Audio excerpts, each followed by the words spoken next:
Una sa tamang balita, una sa tamang serbisyo. DZRH. 78 taon ng paglilingkod sa pagbabalita. DZRH, subok na sa balita.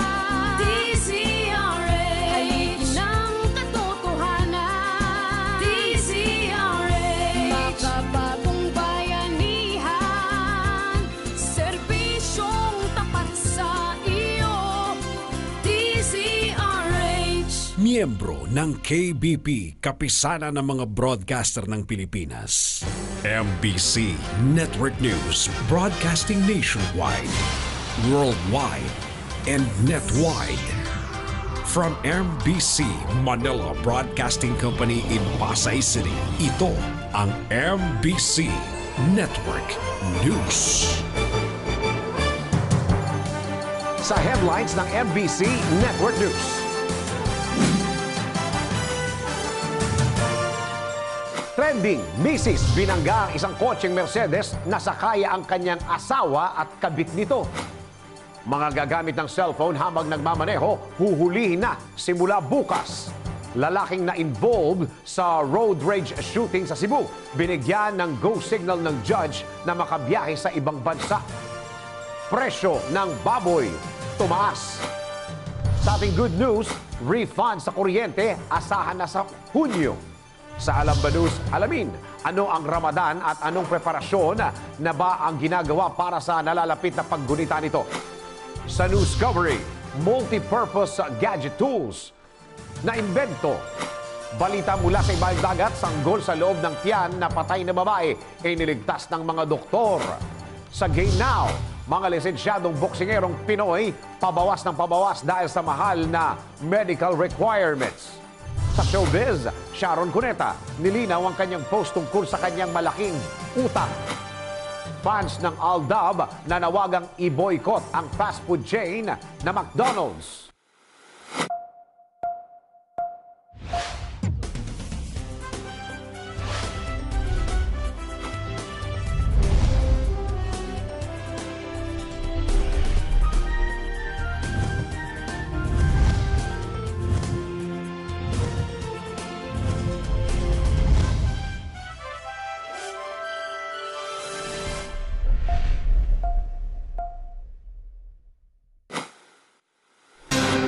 Magandang araw Pilipinas, Luzon, Visayas, Mindanao at sa buong mundo. Samahan po ninyo ako ng kalating oras sa balitaan. Narito ang detalye ng mga balita.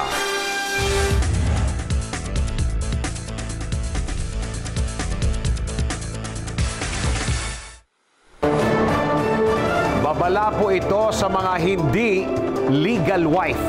Sa Bangkok, Thailand, hindi inisip ng isang misis ang halaga ng kotseng Mercedes-Benz o Chedeng nang banggain niya ito ng kanyang minamanehong kotse.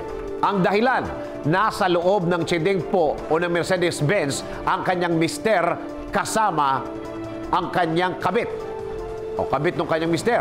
Naku po, nabong panes si legal wife ang kanyang mister at ang kabit nito. Mukhang interesting ang balita na ito. Alamin po natin ang buong istoryang yan. Panggaang legal wife at kabit sa report ni RH44, Vien Dacles.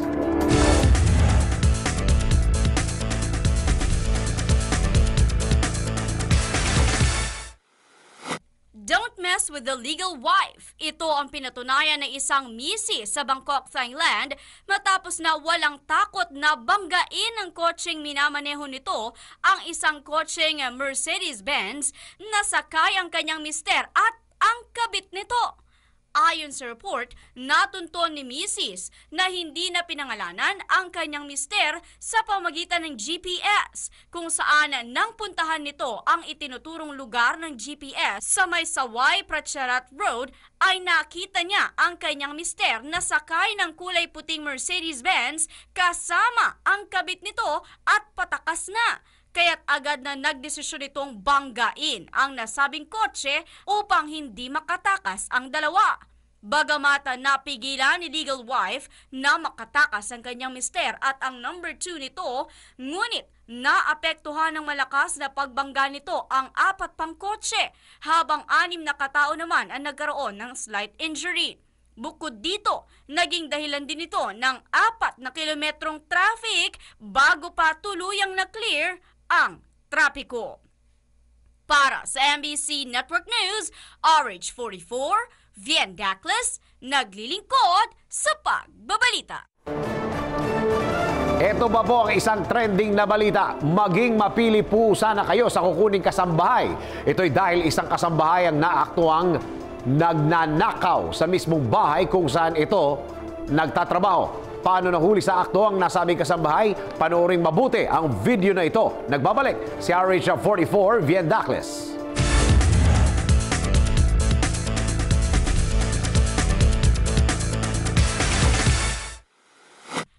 Huli sa akto ang pagnanakaw ng kasambahay na ito sa bahay kung saan mismo ito nagtatrabaho. Ayon sa nagpost ng nasabing video na kinilalang si Abigail Baldonado, minsan nang nawalan ang kanyang ate ng envelope na may lamang pera. Dahil dito, nag-set up umano sila ng 2 camera sa kanilang sala kung saan sinadya nilang itapat ito sa mga bag na ginawa nilang pain upang mahuli ang salarin sa pagkawala ng pera ng kanyang ate. Ilang saglit pa, nakuna ng camera ang kanilang uwi ang kasambahay na nagpakilala umano sa pangalang Helen Castañeda na naglilinis ngunit palinga-linga at panay ang tingin sa mga bag. Dahil walang tao sa paligid, unang sinimplihan ni Castañeda ang itim na bag kung saan wala itong nakuha. Kaya naman sa pangalawang pagkakataon, bahagya siyang nagmasid sa paligid habang papalapit sa isa pang bag. Nang makalapit sa pangalawang bag, pasimpleng tinignan ang laman nito at nang makita na may laman nitong pera, agad na kinuha at tinago sa bahagi kung saan nakatago rin ang camera. Matapos maisagawa ang balak, agad na lumayo si Castañeda sa mga bag at naglakad na tila walang nangyari.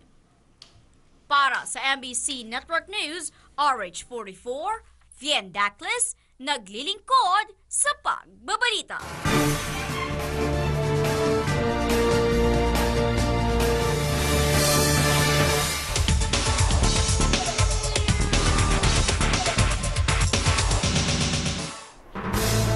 O yan, babalaho ito sa may mga cellphone at ginagamit po ninyo habang kayo'y nagmamaneho. Wala, bilang na po ang inyong mga araw. Aray ko. Dahil sisimulan na ang pag-aresto sa inyo kapag na-timingan kayo na gumagamit habang nasa harap kayo ng inyong mga manibela at tumatakbo po ang inyong mga sasakyan. Alamin po natin ang buong detalye mula kay Tuan Florante Rosales. Magsisimula na bukas ang pagpapatupad ng bagong batas na bawal gumamit ng cellphone o anumang electronic gadgets habang nagmamaneho. Batay sa implementing rules and regulations na inisyu ng Department of Transportation, hindi na maaaring gamitin ng mga motorista ang cellphone sa pagtawag o text habang nagmamaneho o kahit nakahinto sa stoplight o intersection ang sasakyan. Kasabay nito hinimok ng DOTR o Department of Transportation ang publiko na makiisa sa implementasyon ng Anti-Distracted Driving Law at tumulong sa paghuli sa mga lalabag dito sa pamagitan ng pagkuha ng litrato o video sa mga pasaway na driver at motorista. Yan ang DZRH News. Florante Rosales ng RH21 naglilingkod sa pagbabalita.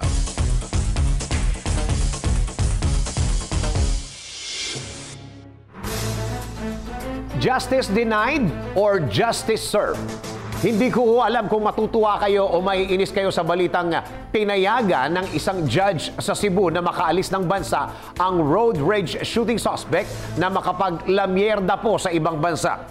Ano kaya ang dahilan ng nasabing judge kung bakit niya pinayagan ang nasabing suspect na makalabas ng bansa? Alamin po natin ang buong detalye sa report ni RH44 Vien Dacles.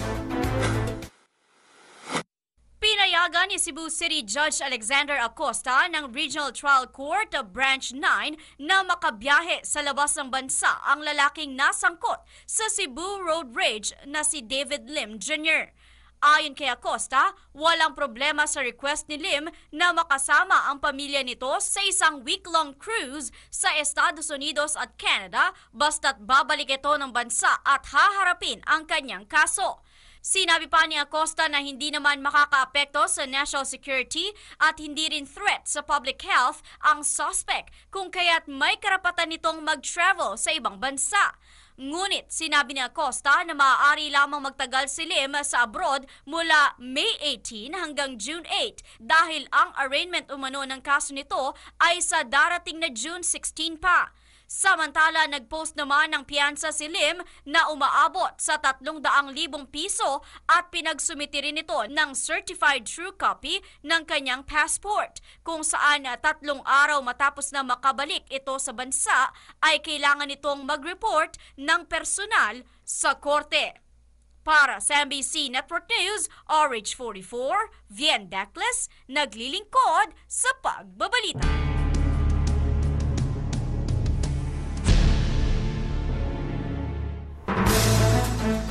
Nakalis yung mama, wala namang hold departure order. Ito, isa na namang kaso ng droga. At this time, mag-asawa naman po ang biktima. Ito'y dahil natagpuan ng mga ito na wala ng buhay matapos na dukutin ng di umano'y riding in tandem. Ang buong istorya sa report na yan, ibabalita sa atin ni 2-1 Florante Rosales. Dinukot at pinatay ang mag-live-in partners sa nabotas sa kaso na hinihinalang may kinalaman sa droga. Lumitaw sa investigasyon ni PO3 Jomir Johan ng Navotas City Police na persahan tinangay na may 10 riding in tandem sina Rogelio Hilbuena, 52 anyos, at ang kinakasamang si Jenny Royo, 45 anyos, sa bahay nila sa Market 3, Navotas City, pasado alas 8 kagabi. Matapos ang may 2 oras, magkasunod na nakitang bangkay na ang dalawa na may tama ng bala ng baril sa iba't ibang parte ng katawan. Nakahandusay at duguan si Jenny na makita sa Babansi Street, habang sa loob naman ng sementeryo nakita si Rogelio. Aminado ang babaeng anak ng dalawa na si Mary Joy na gumagamit ng droga ang kanilang mga magulang. Pero giit nito na nagbago na umano ang kanyang ama't ina na sumuko noon sa Oplan Tokhang ng PNP. Yan ang DZRH News. Florante Rosales ng RH21, naglilingkod sa pagbabalita.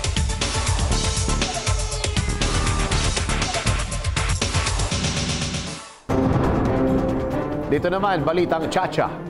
Pagsusulong sa Chacha, tuloy na.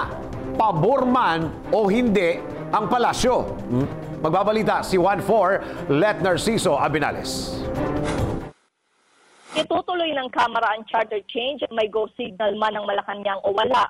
Sinabi ni Speaker Pantayon Alvarez na sa ngayon, nasa palasyo pa ang bola dahil nabibitin ang pagtatalaga ni Pangulong Duterte sa mga miyembro ng Constitutional Commission. Ang CONCOM ang dapat bubuo ng draft ng amyenda sa 1987 Constitution na siya namang pagbabasehan ng trabaho ng Kongreso kapag nag-convene bilang Constituent Assembly.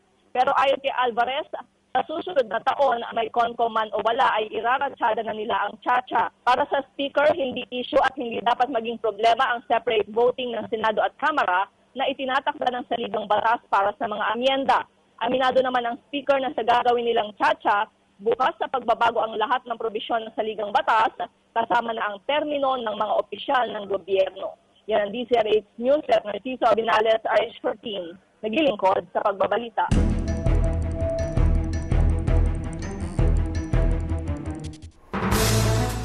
O ito, para sa mga nanay na responsable sa pagbabudget. Kayo ba ay mahilig kumain ng ulam na baboy? Nako, medyo tipid-tipid muna tayo ho. At maggulay-gulay na muna tayo. Ito'y dahil tumaas ng hanggang, grabe naman, 30 pesos ang presyo ng bawat kilo ng baboy. Alamin po natin sa report ni 2-1 Florante Rosales.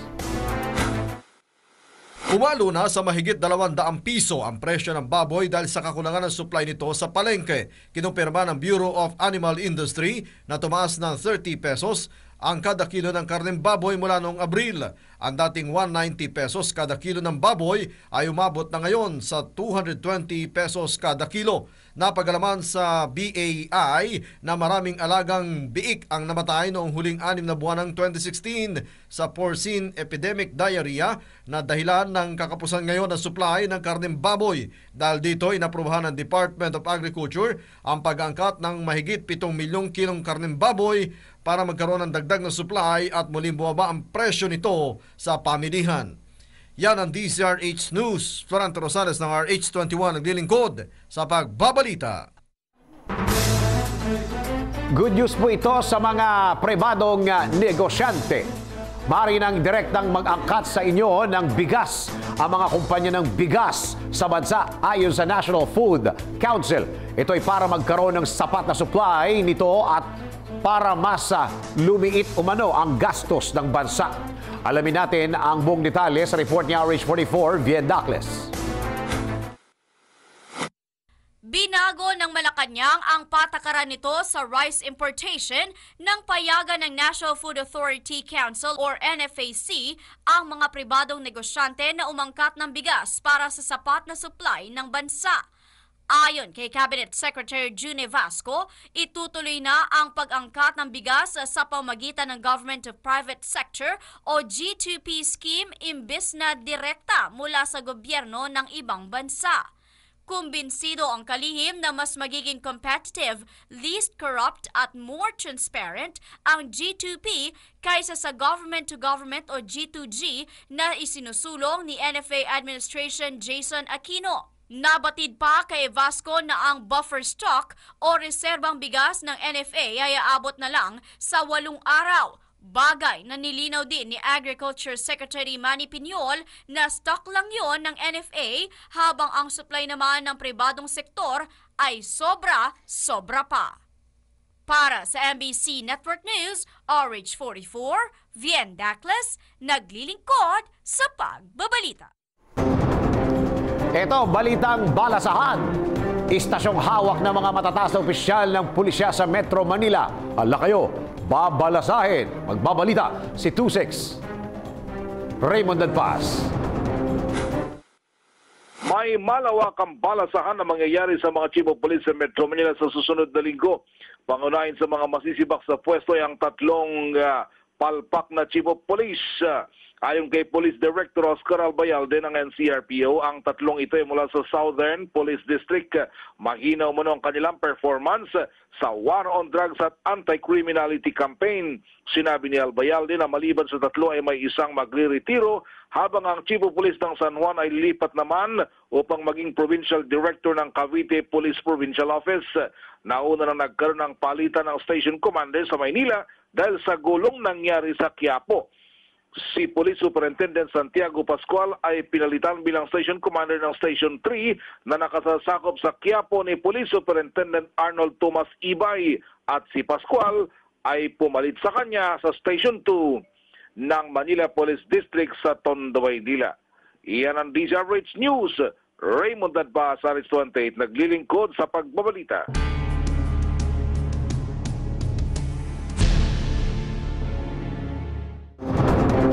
Tungkol naman ito sa Quiapo bombing. Tanggap tayo ng isang live report. Magkasunod na pagsabog sa Quiapo kamakailan, iimbestigahan ng binuong task force sa Maynila. Magbabalita si 29 Boy Gonzales. Kuya Boy? Dennis, bumuna. Dennis, ang Manila Police District Special Investigation Task Force Eleanor na tututok sa investigasyon sa dalawang pagsabog sa Norsagaray at dito sa Quiapo, Manila noong Mayo 6. Ayon kay NPD District Director Chief Superintendent Joel Cornell, nagpulo na ang nabanggit na task force group na ang pangalan ay kinuha sa pinagsamang pangalan ng kalye na pinangyarihan ng pagsabog itong Elizondo Street, corner North Sagaray Street, kaya Eleanor. Sa kasalukuyan, 5 person of interest niya ang kanilang tinultukan at kasama na rito yung isang nag-check-in sa lodging in sa pinangyarihan ng pagsabog. Ang 5 person of interest na naririto sa Maynila ay pati na rin sa mga testimonya na kanilang nakuha mula sa mga testigo, CCTV recording at informasyon na kanilang nakuha mula sa kanilang mga intelligence counterparts. Naniniwala si Colonel na hindi magtatagal ay magbubunga daw ng resulta kanilang pagsiyasat o pag-iimbestiga at matutukoy na rin nila ang suspect sa naganap na pagsabog. Dinagdag pa ni Colonel na batay sa pagsuri ng kanilang explosive and ordnance division, ang pangalawang bomba ay nilagay sa bubong ng stall na malapit sa tanggapan ni Atty. Sir Abinal na siyang nakapangalan sa parcel o package na unang sumabog. Batay pa umano sa pagsuri ng kanilang EOD, ang uri ng pampasabog na ginamit sa May 6 blast ay improvised explosive device o IED na binubuo ng low explosive o dark powder na electronically triggered at inilagay daw ito sa loob ng isang rice cooker. Okay. Okay, boy. Yes. Kuya Boy, timeline. Kailan sila unang, meron ba sinabi, target na kung saan sila pwede magsalita na tungkol sa investigasyon na gagawin nila, Kuya Boy?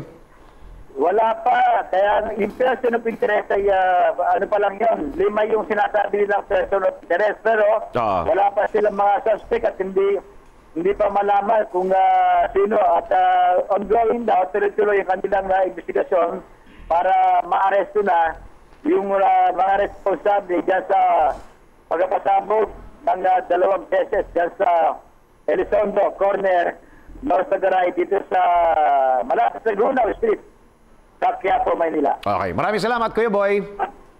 Mula sa Maynila, Mag-Gonzales, RH 29, naglilingkod sa pagbabalita. Nagbabalita ng live si RH29, Boy Gonzales.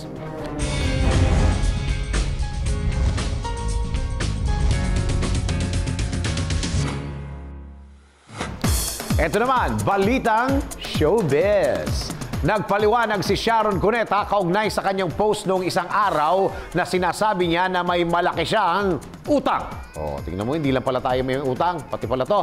At siya na umano ang matatawag na poorest at caste strip na bilyonarya. Ano ang gustong iparating ni Xiaowi sa kanyang post na yon? Alamin natin ang buong detalye mula kay RH43, si Rocky.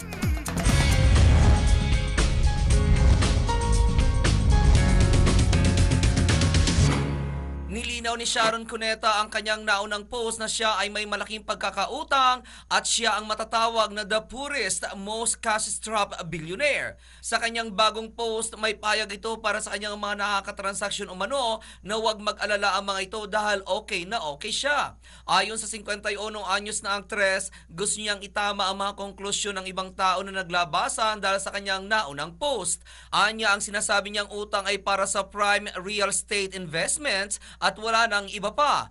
Ang iba pang detalye tungkol sa balitang yan mamayang alas 12 ng tanghali sa aking STL, Showbiz Chismis Live. At yan aking balita. Ako naman si RH43 Rocky, ang inyong kaliga sa mundo ng showbiz.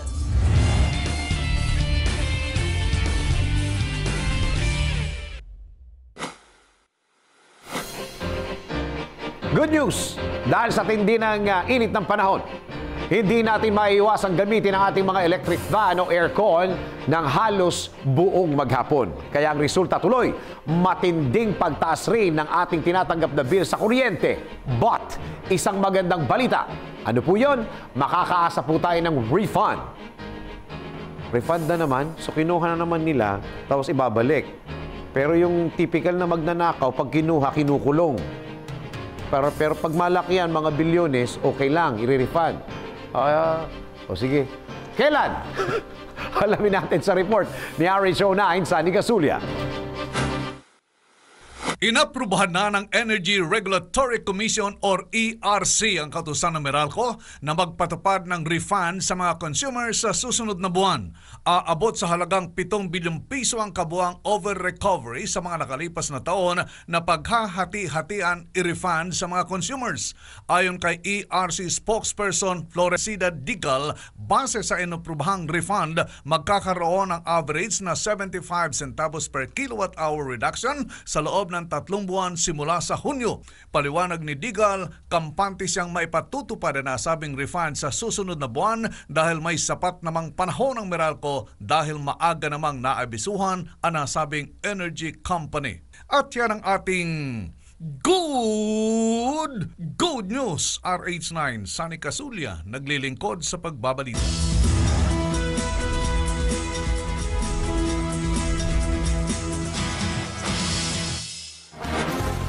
Okay, sa mga nakakaalam kung ano yung Ramadan, ito po.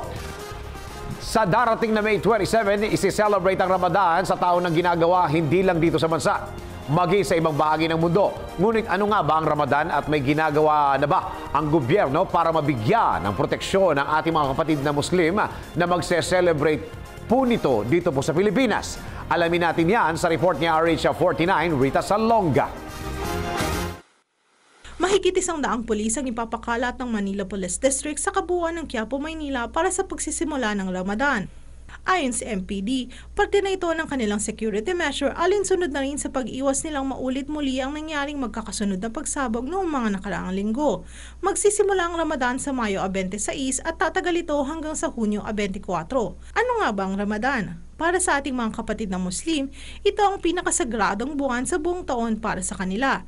Dito nila ginugunita kung saan ang Quran ay unang ipinakita sa propetang si Muhammad. Tuwing Ramadan, hindi kumakain o umiinom ang mga Muslim dahil parte na ng 5 pillars ng Islam ay ang fasting o pag-aayuno. Ito'y kinukonsiderang obligasyon ng mga Muslim, kasama na rin ang shahada, salat, zakat at hajj o ang tinatawag na pilgrimage sa Mecca. Kilalanin natin ang ilan sa mga pamosong Muslim sa mundo at alamin pa natin kung ano-ano ang kanilang ginagawa tuwing sasapit ang Ramadan. Para sa kabuuang balita, maglagon lang sa www.tcrhnews.com. Para sa Alam Ba News, RH49, Rita Salonga, naglilingkod sa pagbabalita.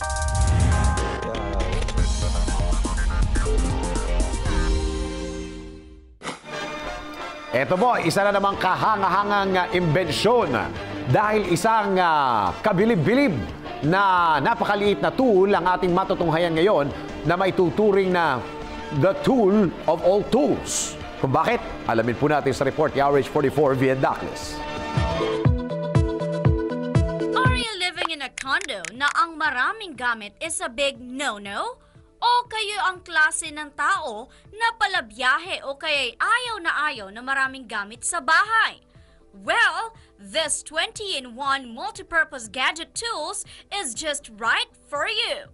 Tinawag itong True Utility Fixer Pocket Tool. Isang maliit na tool na mayroong 20 gamit.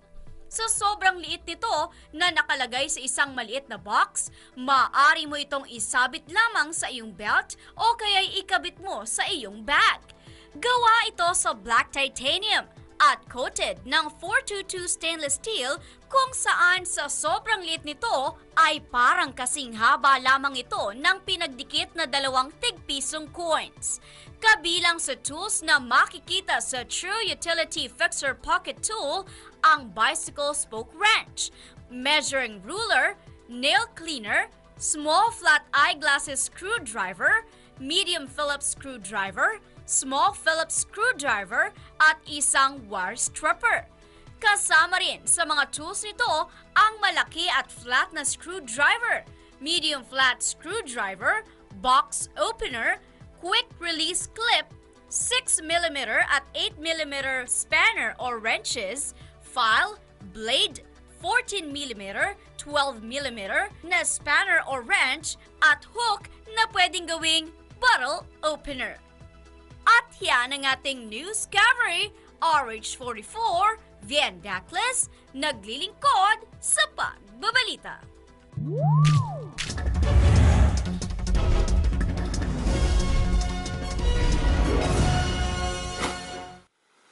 Gumawa ng kagilag-gilalas na operasyon ng mga doktor sa Singapore matapos na kunin ng mga ito sa loob ng tiyan ng namatay na babae ang sanggol na ipinagbubuntis nito. Ang nasabing babae ay kinilalang si Goh Chien Ting, 25 taong gulang at 6 na buwang buntis, ay nahagip ng truck habang papatawid ito ng kalsada kasama ang kanyang biyanan na babae. Ayon sa eyewitness, hawak-hawak ni Go ang kamay ng kanyang biyanan na may edad na nang bigla na lamang lumitaw ang isang papalikong truck at bagamat naapakan umano ng driver ang brake, ngunit nahagip pa rin nito ang magbiyanan. Katatapos lamang umano ng breakfast ng magbiyanan at naisipan ng mga ito na tumawid upang pumunta ng palengke ng mangyaring insidente. Bagamat naitakbo pa sa ospital, ngunit hindi na ito nag-respond sa mga ibinigay na gamot kung kaya't nagdesisyon ang mga doktor na isailalim ito sa cesarean operation upang masagip ang kanyang ipinagbubuntis na nasa stable na kondisyon. Samantala, hindi naman nabanggit kung binawian din ng buhay ang biyanan nito. Para sa MBC Network News, RH9, Sunny Casulia, naglilingkod sa pagbabalita.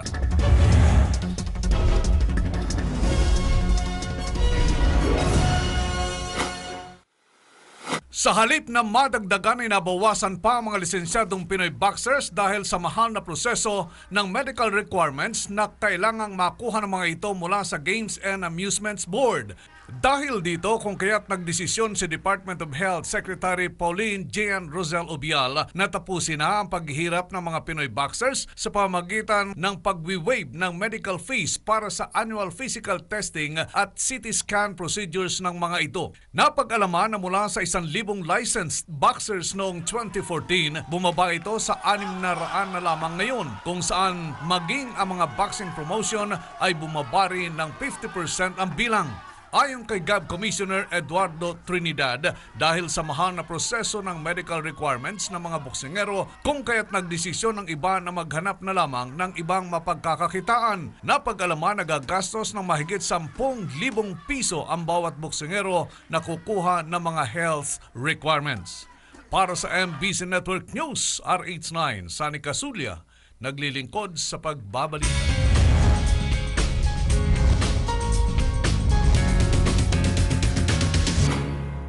Malungkot na balita para sa Aldab fans. Ito'y dahil halos 2 linggo na lamang ang itatagal ng teleserye ni Maine Mendoza at Alden Richards na Destined to be Yours. Ang nasabing balita ay kinumpirma mismo sa pamamagitan ng Instagram picture na ipinost ng GMA7 Network kung saan nilagyan ito ng caption na tutukan ang 10 natitirang araw ng Destined to be Yours. Bagamat marami ang nashock at nalungkot sa nasabing balita, ngunit may iba rin na natuwa dahil hindi na umano maganda ang itinatakbo ng storya nito. Ang iba pang detalye tungkol sa balitang yan mamayang alas 12 ng tanghali sa aking STL, Showbiz Chismis Live. At yan aking balita, ako naman si RH43 Rocky, ang inyong kaliga sa mundo ng showbiz.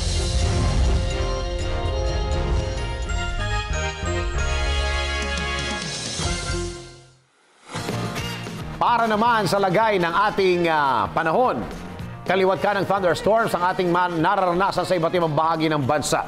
Habang patuloy ang pagtindi ng init ng panahon na ating nararanasan sa buong maghapon, alamin na natin ang latest weather situation sa buong kapuluan. Ihatid sa atin yan ni Desiree Dionyo. Straight from Panahon TV. Desiree? Magandang araw Pilipinas. Para sa mga palabas na ng tahanan para mamalengke, kaunting higpit lamang ng sinturon dahil bahagyang mataas yung presyo ng bigas at karneng baboy. Kasabay niyan, tumataas din yung agwat ng temperatura dito sa ating bansa kasabay ng tag-init. Kaya naman naalamin natin yung heat index forecast ng Pag-asa. Ikatlong araw na ng Brigada Eskwela, huwag kalilimutan ng pagbabaon ng inuming tubig, lalo na kung kayo ay nasa Tuguegarao dahil aabot sa 39.9 degrees Celsius ang inaasahang init na mararamdaman. Sa Metro Manila naman, maalinsangan at maaliwalas na panahon ang umiiral. 39.8 degrees Celsius ang heat index. Keep it cool para makaiwas sa dehydration, heat cramps o heat stroke. Mainit din sa Iloilo, Bacolod at pati na rin sa Lawagan. Sa mga turista, huwag kalilimutan gumamit ng sunblock sa inyong pamamasyal. At para kumpletohin ang ating taya ng panahon, silipin natin ang forecast ng Pag-asa para sa mga piling lungsod ng ating bansa. Maliban sa mga pag-ulan sa Batanes at Calayan dulot nitong frontal system, maaliwalas na panahon ang umiiral sa buong bansa. Sa Cabanatuan, Nueva Ecija na kilala sa tilapia ice cream, saktong-sakto yan para sa mainit na panahon. Maaring umabot sa 36 degrees Celsius ang temperatura. Good weather condition din sa Calapan, Oriental Mindoro, Kalayaan, Group of Islands sa Palawan, maging sa Dumaguete at Rojas City. Sa Western Samar, makikiayon ng magandang panahon na may temperaturang 26 hanggang 31 degrees Celsius. Ang Tagbilaran, Bohol naman, kung saan makikita ang makasaysayang mga simbahan, makakaranas din ng all good weather condition. Makikisama rin ang magandang panahon sa Surigao, pati na rin sa General Santos at sa Dipolog. Yan ang latest mula rito sa Quezon City. Ito po ang Panahon TV kung saan walang pinipiling panahon ang pagbibigay impormasyon. Ako po si Desiree Jonio. Magandang araw, back to studio. Ang bahaging ito ay hatid sa inyo ng Air 21. Sagot ko, padala mo. Okay, maraming salamat, Desiree. At sumayin nyo naman ang kalating oras sa ating balitaan. Mga impormasyong dapat po ninyong malaman saan mang sulok ng mundo. Sa ngalan ng bumubuo ng MBC Network News, ako po inyong lingkod sa pagbabalita. Ako po si Dennis Antenor Jr. Bukas, alas 11 ng umaga, tuloy-tuloy ang ating balitaan dito lamang sa MBC Network News.